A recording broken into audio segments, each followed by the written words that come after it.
Ok. Comme je le disais, ouais, comme je le disais, je vais continuer. Ok. Je vais continuer parce que ma caméra, comme je le disais, je vais continuer parce que ma caméra s'est éteinte comme ça. Donc, du coup, la batterie était totalement fatiguée. Ok. Donc, nous allons continuer sur la suite.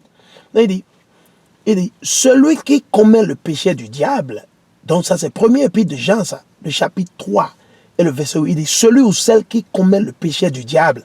Donc vous dites que Paul a dit, Paul ne vous a jamais dit de bricoler les lois, il n'a jamais dit ça. C'est parce que vous avez été déçus et vous voulez décevoir plus de personnes. Vous mentez. Il dit, vous mentez sur le compte de Paul. Paul ne vous a jamais dit ça. Il dit, celui qui commet le péché, homme ou femme, est du diable, car le diable est pécheur dès l'origine. Quand vous allez dans le livre de Jean, le chapitre 8 et le verset 44, c'est ce qui est écrit. Il dit, car le diable est pécheur dès l'origine, dès l'origine. Dès l'origine, ok? Dès l'origine. Il dit, c'est pour détruire les œuvres du diable que le Fils de Dieu est apparu. Quiconque est né de Dieu ne commet pas le péché. Il parle de Jean, le chapitre 3. Jean, le chapitre 3. Quand vous êtes né de Dieu, vous ne péchez plus. Vous ne péchez plus. Vous ne bricolez plus le Shabbat ou le sabbat. Non, rien de tout ça. Vous êtes né à nouveau. Vous repentiez. Ok? Donc, arrêtez de mentir et de décevoir les gens. Ok? S'il vous plaît, arrêtez de mentir. Nous allons lire premier épître. Ok? Premier épître de Jean. Ok? Premier épître de Jean. Le chapitre 5 et le verset 2 jusqu'à 3. Ok? Jusqu'à 3. Ok? 2 jusqu'à 3. Il dit, nous reconnaissons que nous aimons les enfants de Dieu.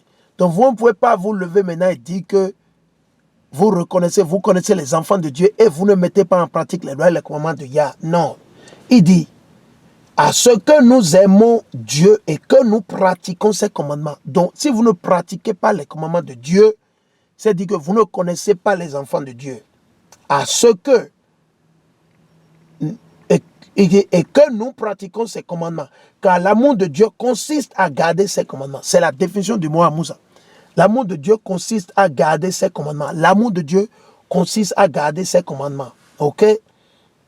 Et ces commandements ne sont pas pesants, puisque tout ce qui est né de Dieu est vainqueur du monde. Donc ça dit quoi? Même si quelqu'un cherche à vous décevoir ou veut vous décevoir, c'est à vous de résister et de faire recours à l'Éternel. Vous allez vers la parole de Yah pour vous rassurer si vous marchez selon les lois et les commandements de Yah. C'est tout ce que l'Écriture est en train de nous révéler là. C'est tout ce que l'Écriture est en train de nous révéler. Ok? Allons. Nous allons lire dans les livres, dans la lettre épître de Saint Jude. Ok? Saint Jude, c'est juste un chapitre. Et nous allons lire le verset 17 à 19. Le verset 17 à 19. Ok? Ça, on le lit. Ça, c'est une exhortation aux fidèles. L'enseignement des apôtres, c'est ce que nos aïeux ont enseigné. Donc, nous allons lire ce qu'ils ont enseigné. Il dit, mais vous, très chers, rappelez-vous de ce qui a été prédit par les apôtres de notre Seigneur Yahawashi Hamashiach. Il vous disait, à la fin du temps, il y aura des moqueurs. N'est-ce pas? Quand vous allez dans 1 Timothée 4, le verset 1 jusqu'à 5 ou 8, Paul a parlé de ça à Timothée. Vous allez dans 2 Pierre, le chapitre 3, le verset 1 jusqu'à 3, vous allez voir, Pierre, il a parlé de ça. Donc, raison pour laquelle Jude, il est en train de nous rappeler que c'est des prophéties que les serviteurs de l'Éternel, ils nous ont déjà données, ils nous ont déjà avertis par rapport à ce qui va se passer dans les derniers temps. Aujourd'hui, regardez ce qui se passe. Regardez ce qui se passe. Il dit, à la fin du temps, il y aura des moqueurs marchant selon leur convoitise. Impies. Ce sont eux qui créent des divisions. Comment ils créent des divisions? Ils viennent vous décevoir, vous dire, oh, Colossiens 2,17, Dieu a dit que personne ne vous critique, ne vous juge sur la nouvelle lune.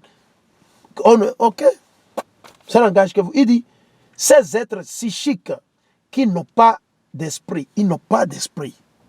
L'esprit de l'Éternel, ils ne l'ont pas. Ils ont l'esprit du diable. Ouais, allons. Là, on partit. On va vous le montrer. Parce que beaucoup sont dans les ténèbres. Ok? Ici, dans Révélation, le chapitre 1, ou Apocalypse, le chapitre 1, le verset 3. Et je lui dis, heureux le lecteur et les auditeurs de ces paroles prophétiques. S'ils en retiennent le contenu, non, on doit retenir le contenu. Comment on peut retenir le contenu? C'est en mettant en pratique les lois et les commandements de Yah. S'ils en retiennent le contenu, car le temps est proche. Le temps est proche. Le temps est proche. Ok. Allons-en lire. Nous allons lire. C'est Apocalypse, le chapitre 2 et le verset 18. Ok. À l'ange de l'église de Thyatire écrit, ainsi parle le Fils de Dieu, dont les yeux sont comme une flamme ardente et les pieds pareils à de l'airain précieux. Je connais ta conduite, ton amour, ta foi, ton dévouement, ta constance. Tes œuvres vont sans cesse en se multipliant. Voilà ce que Hamashiach est en train de nous dire. On doit multiplier nos œuvres en faisant quoi? En prêchant la parole de Dieu à nos voisins, à nos frères et sœurs, à nos parents, qu'ils le veuillent ou pas. Qu'ils le veuillent ou pas. Allons, Jean, pour certains qui ne comprennent pas, ils disent que les lois ont été abolies. Non? Allons dans Luc actuellement. Je vais exposer quelque chose que beaucoup ne savent pas. Allons. Où Hamashiach il a parlé. Allons-y. Nous allons partir dans Luc, le chapitre 12. Je vais toucher là-dessus. Vous allez constater, Jésus est dans le Nouveau Testament à cause des chrétiens, à cause des attaqueurs. À cause des attaqueurs. Pour qu'ils ne m'attaquent pas. Même s'ils m'attaquent, moi, je ne réponds pas surtout s'il y a des commentaires et sataniques. Moi, je ne réponds pas. Je ne réponds pas. Ok? Les commentaires sataniques sur YouTube, moi, je ne réponds même pas. Nous n'avons pas le temps pour ça. Nous sommes là pour édifier. Ceux qui croient, ils vont rester. Ceux qui ne croient pas, ils vont continuer. Le problème ne se pose pas. Ok? Ok? Je suis dans l'évangile de Yahawashai selon Saint Luc, le chapitre 12. On va aller à partir du verset 13. Il dit, quelqu'un de la foule lui dit, donc Hamashiach, il était en pleine édification, il était en train d'édifier, de prêcher, d'enseigner. Il dit, quelqu'un de la foule lui dit, maître, dis à mon frère de partager avec moi notre héritage. Dans tout ce que Hamashiach est en train de faire, lui, il se lève maintenant, il demande à Hamashiach de partager quoi? L'héritage avec lui.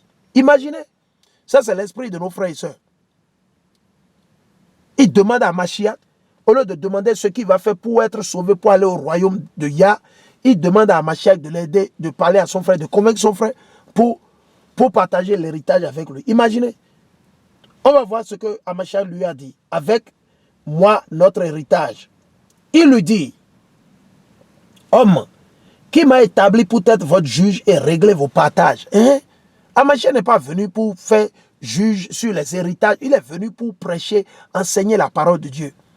Il est venu pour accomplir les œuvres de son Père. Ce que beaucoup de nos frères et sœurs ils ne comprennent pas, ils ne veulent pas comprendre. Ok? Il dit, puis il leur dit, attention, gardez-vous de toute cupidité, car au sein même de l'abondance, la vie d'un homme n'est pas assurée par ses biens. Donc ce n'est pas parce que vous êtes milliardaire, vous êtes millionnaire, vous êtes président, vous êtes ceci, vous avez les 4 corps, vous avez... Ça ne va pas vous sauver. Je suis désolé. Ce ne sont pas vos richesses, les milliards que vous avez amassés, les sous que vous avez détournés, que vous avez volés, la corruption. Vous avez extorsionné les gens, vous avez menti, roublé. Ce n'est pas ça qui va vous sauver. Ça ne vous sauvera pas. Au jour de la destruction, au jour du jugement, votre somme, votre richesse que vous avez sur cette terre ne vous sauvera pas. Mieux vaut avoir une richesse dans les cieux avec l'Éternel. Parce que cette richesse ne périt point. Jamais, ne périt guère. Ok? Donc il dit, le verset, je vais le lire, il dit, attention, gardez-vous de toute cupidité, car au sein même de l'abondance, la vie d'un homme n'est pas assurée par ses biens. Ce n'est pas à cause de vos biens que vous serez sauvés. Ce n'est pas parce que vous êtes riche que vous n'allez pas tomber malade et mourir. Ce n'est pas parce que vous avez l'argent, vous avez tout à la maison que vous n'allez pas tomber sous votre douche et casser le bras, la tête, tout. Beaucoup de choses peuvent vous arriver. Ce n'est pas parce que vous avez l'argent. L'argent ne veut rien dire. Ok? Il leur dit alors une parabole. Donc pour leur expliquer, certains ne vont pas comprendre. Il a encore utilisé une parabole. Nous allons partir vers cette parabole. Il y avait un homme riche dont les terres avaient beaucoup rapporté. Donc il avait l'argent. Il a tout bien rapporté, riche. Et il se demandait en lui-même, que vais-je faire? Car je n'ai pas où recueillir ma récolte. Il a tellement planté, il a tellement de choses, il ne sait même pas où il va amasser ses récoltes. Maïs, sorgho, mil, raisin, et noix de palme, arachide, haricots, manioc, taro. Il a tout. Piment, tomate, il n'a même pas là où mettre ça. Ok? Nous allons continuer. Il dit. Puis il se dit, voici ce que je vais faire. J'abattrai mes greniers. J'en construirai de plus grands. Et j'y recueillerai tout mon blé et mes biens. Et je dirai à mon âme, tu as quantité de biens en réserve pour de nombreuses années. Ok? Donc, il a l'argent, il a tout. Il n'a plus besoin de quoi que ce soit. Ok? Il a déjà tout fait pour ses enfants, pour ses petits-enfants. Ils n'ont pas besoin de travailler. Ils ont déjà leur avenir tracé. C'est la même chose. On va voir ce que l'Éternel dit maintenant. Ils ont déjà leur avenir. Le papa, il est milliardaire. Il a déjà écrit, et comment on dit, ce qu'il va donner à ses petits-enfants, enfants. Donc, ils ont déjà tracé. Ils ont les sociétés passées. Ils ont tout et tout. Voici ce qui va se passer. Il dit, mon âme, tu as quantité de biens en réserve pour de nombreuses années. Repose-toi, mange, bois, fais la fête. Mais Dieu lui dit, l'Éternel Yahweh, il lui dit, qu'est-ce qu'il va lui dire? Mais Dieu lui dit, insensé. Donc, quiconque parmi nos frères et sœurs, nos parents, ceux-là qui disent qu'ils sont vos dirigeants ou qui sont nos dirigeants, ils sont présidents, ministres, députés, ministres, je ne sais pas, etc., qui se disent qu'ils ont l'argent, ils se la voient, ils se disent à cause de leur argent, ils jouent le malin, le zigoto, ils ont tout et tout. Il dit quoi? Il dit, mais Dieu lui dit, insensé, cette nuit même, on va te redemander ton âme. Donc l'Éternel dit, je vais te tuer cette nuit-là. Tu vas mourir cette nuit même là. Je vais t'arracher ton âme. Ok? Et ce que tu as amassé, qui l'aura? Qui l'aura? Donc il ne s'est pas préoccupé des lois et des commandements de Yahweh. Il ne s'est pas préoccupé des lois et des commandements de Yahweh. Il s'est préoccupé de sa richesse. Et c'est le problème du nègre, ça. C'est le problème du latino, ça. Ils sont plus préoccupés par le gain matériel, l'argent. L'argent, là, il peut tout faire, il peut roubler, il peut mentir. Quand il arrive de la parole de Dieu, quand on parle de Dieu, se repentir et suivre l'Éternel, ils n'ont pas le temps. Ils n'ont pas le temps. Mais ils ont le temps pour aller au boulot. Ils vont se taper 2 boulots, 3 boulots, ici 4 boulots. Ils vont s'amasser les sous, l'argent, mais ils n'ont pas le temps pour Dieu. Mais l'Éternel dit, ok, amassez-vous les sous, mais je vais vous réclamer votre âme. Je vais vous tuer. Quand vous allez mourir, qui va prendre soin de tous ces sous? Qui va prendre soin? Qui va prendre soin? Expliquez-nous. Qui va prendre soin de ces sous? Qui? Vos enfants? Ok? Il dit, insensé, cette nuit même, on va te redemander ton âme. Et ce que tu as amassé, qui l'aura? Ainsi en est-il de celui qui thésaurise pour lui-même, au lieu de s'enrichir en vue de Dieu. Comment on peut s'enrichir en vue de Dieu? C'est de mettre en pratique les lois et les commandements de Yah. C'est de mettre en pratique les lois et les commandements de Yah, de l'Éternel Yahweh. Qu'est-ce que Mashiach a dit? Allô? Jean 14, 15. Hein? Nous sommes presque à la fin. Patientez. Ok.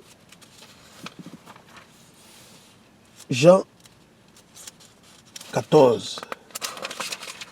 Ok. Jean 14 et le verset 15. Pour vous qui dites que les lois ont été abolies, c'est ça? Ok. Il dit, si vous m'aimez, vous garderez mes commandements et je prierai le Père. C'est important. On doit garder les commandements. Et Hamashiach va prier son Père Yahweh. Le verset 21. Il dit, celui qui a mes commandements et qui les garde, c'est celui-là qui m'aime. Donc si vous ne gardez pas les commandements de Dieu, vous n'aimez pas Yah. Allô? On va faire 2 préceptes pour finir. Allons-y. Allons-y. On va voir. Paul avait du souci pour les Juifs Colossiens, qui était à Colosse, Paul avait du souci. Il avait du souci parce qu'ils ne mettaient pas en pratique les lois. Ils étaient dans l'idolâtrie. Ils adoraient les anges. Allons-y. Je suis dans Apocalypse, le chapitre 21, le verset 7 jusqu'à 8. Il dit, le verset 7 jusqu'à 8. Apocalypse 21, le verset 7 jusqu'à 8. Ok? Et je lis. Telle sera la part du vainqueur. Vainqueur, c'est femme ou homme ou femme. Vainqueur. Et je serai son Dieu. Donc, il faut être vainqueur. Comment on peut être vainqueur? C'est comme si c'est un match et vous jouez. Il faut gagner. Si vous ne gagnez pas, comment vous pouvez prendre la coupe? Hein? La coupe, c'est le royaume de Dieu. Comment vous allez prendre le royaume de Dieu? Vous allez prendre la coupe si vous ne gagnez pas. Il faut au moins jouer jusqu'à ce que vous faites des passes, vous dribblez, vous passez, vous dribblez, vous cherchez à mettre. Là, c'est différent. Mais vous ne faites rien. Vous êtes là, fainéant, fainéante. Vous ne voulez rien, vous ne voulez pas obéir à Dieu. Vous trouvez toujours des arguments, des excuses pour vous rebeller contre Dieu tout le temps. Non, non, non, non. Il dit, et lui sera mon fils. C'est la seule condition. Mais les lâches, ok. Les lâches, allez regarder la définition du mot lâche. Et dites-moi combien de commandements ou de lois on peut déjà appliquer à ce mot lâche. Lâche. Il dit les renégats. Allez regarder la définition du mot renégat. Et dites-moi combien de commandements dans les 613 commandements on peut mettre dans le mot renégat. Il dit les dépravés. De quel genre de dépravés il parle? Allez regarder la définition, toutes les définitions du mot dépravé. Parce que moi, a plus de 5 ou 4 définitions. Ok? Il dit les assassins. Les assassins. Ok? Les impurs. Les sorciers. Les idolâtres. Bref, tous les hommes de mensonges. Leur lot se trouve dans les temps brûlants de feu et de soufre. Qu'est-ce que ça veut dire? Ça veut dire que vous devez forcément obéir, mettre en pratique les lois et les commandements de Yah. Si vous ne le mettez pas, vous ne pouvez pas faire partie du royaume. C'est impossible. Forcément, vous devez. Assume, je dis forcez. Si vous ne le faites, vous ne pouvez pas aller. Comment vous allez partir? Allons. C'est 613 lois et commandements. Et vous dites qu'on n'a pas besoin de mettre en pratique les lois et les commandements de Yah. Ah bon? Ok. Ok. C'est ce qu'on vous a fait croire. Ok, il n'y a pas de problème. Le diable est en train de vous décevoir. Le monde dans lequel nous vivons aujourd'hui, il n'y a plus de vérité. Tout ce que vous voyez, c'est la déception. Mensonge sur mensonge. Alors pour finir, Apocalypse, le chapitre 22. 22 et le verset 14 à 15. Heureux ceux qui lavent leur robe. Est-ce qu'il dit de laver avec du savon importé des États-Unis, avec du savon importé de la France, savon importé du Ghana, de l'Allemagne, de la Russie, de l'Inde, de l'Australie? Non. Est-ce qu'il dit de laver dans les machines à laver? Non. Ok. Il fait recours à quoi? Il fait recours spécifiquement à ceux qui vont se nettoyer. Ils vont se séparer du péché et obéir à Dieu, mettre en pratique les lois et les commandements de Dieu. C'est à eux que l'Éternel est en train de parler. Ok? Il dit, heureux ceux ou celles qui lavent leur robe. Donc ceux-là qui vont mettre en pratique, ils vont se nettoyer, ils seront propres. Si Hamashiach vient demain ou aujourd'hui ou après-demain, il ou elle est prêt ou prête. Il n'y a pas que Hamashiach va venir, ils vont commencer par gratter la tête. Ah, Seigneur, vous savez, c'est mon boulot, c'est mon patron. Mon patron m'a dit, vous savez quoi, excusez-moi, vraiment, j'ai tout fait, j'ai voulu faire, mais vous savez, papa, maman, ils ne m'ont pas fait. On m'a dit que je vais aller. Ça ne va pas se passer comme ça. Donc rappelez-vous, nous sommes en train de vous donner les détails en bonne et due forme. Mais Satan ne veut pas accepter, il veut se rebeller. Ok, il n'y a pas de problème. Il dit, heureux ceux ou celles qui lavent leurs robes, ils pourront disposer de l'arbre de vie et pénétrer dans la cité. De quelle cité? Jérusalem. La cité choisie, bénite, par les portes. Dehors les chiens. Les chiens, vous pensez ils parlent de vos chiens? Les bergers allemands que vous avez, ou bien c'est les Rottweiler, ou bien c'est les Doberman, ils ne parlent pas de ça, ou bien c'est les Pitbull, c'est les terriers, les Tekken que vous avez. Non, ils ne parlent rien de tout ça. Il parle des hommes et des femmes, les renégats, les rebelles, les menteurs, les rapaces. Il dit, disposer de l'arbre de vie et pénétrer dans la cité par les portes. Le verset 15, il dit, dehors les chiens, hommes ou femmes, c'est à eux ils font recours. Les renégats, les menteurs, les dépravés. Il dit, les sorciers dans nos familles, dans vos familles, les impurs, ceux qui mangent le porc, les rats, et la chauve-souris, et le singe, hippopotame, crocodile, les conneries, les trucs abominables, les crevettes, la cobaye, ceux qui mangent la viande, comme ils ont dit, des dromadaires, des chameaux, tout ça là. Direction enfer. Il dit, les sorciers, les impurs, les assassins, les idolâtres, vous qui adorez la croix, la Vierge Marie, les anges, Saint-Antoine de Padoue, Saint-Antoine de Cire, Saint, ok. Et tous ceux qui se plaisent à faire le mal, vous faites le mal, vous mentez, vous tuez, vous roublez, vous anarquez, vous détournez le bien public, l'argent de la pauvre population, vous mentez, vous décevez les gens avec vos doctrines sataniques, c'est ce qui va vous arriver. Allons, pour finir, je vais lire ceci.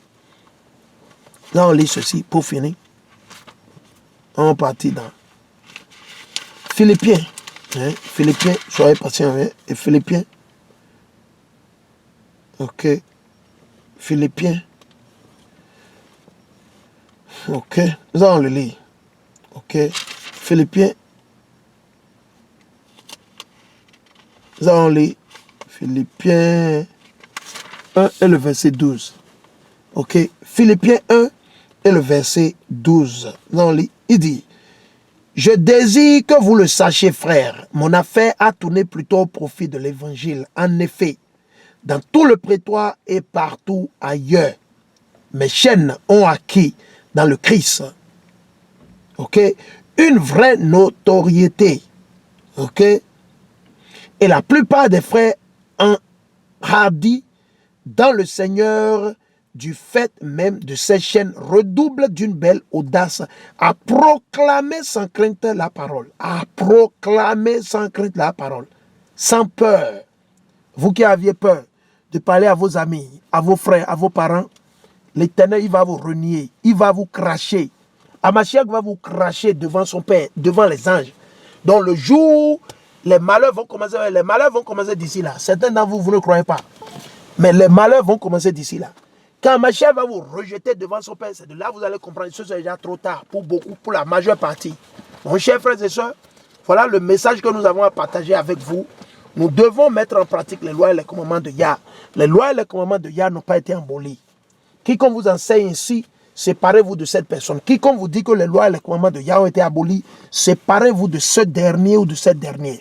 Alors sur ça, nous vous exhortons, nous vous demandons de continuer toujours sur le chemin de l'Éternel à travers Yahushua Mashiach, car c'est lui qui a été mis à mort.